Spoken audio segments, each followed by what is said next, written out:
Bagaimana cara menghilangkan kebiasaan mendengkur? Benerin perut.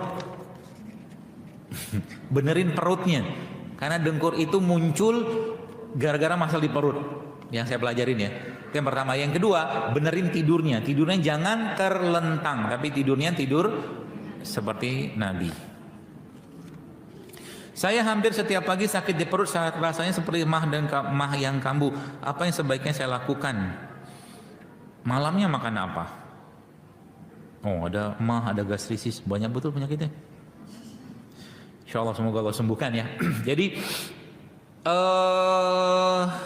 saya pikir mungkin karena stres.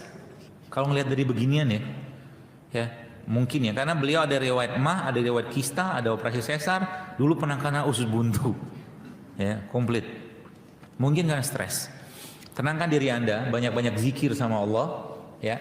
Lalu biasakan setiap pagi mau ketika bangun tidur Anda minum air putih, boleh air putih hangat, atau kalau enggak air putih hangat yang dicampurkan dengan madu.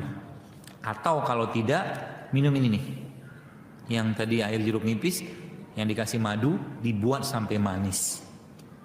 Itu juga bisa mengatasi masalah pencernaannya. Video ini disponsori oleh Madu Asli, Madu Solo. Silakan berbelanja agar kami senang.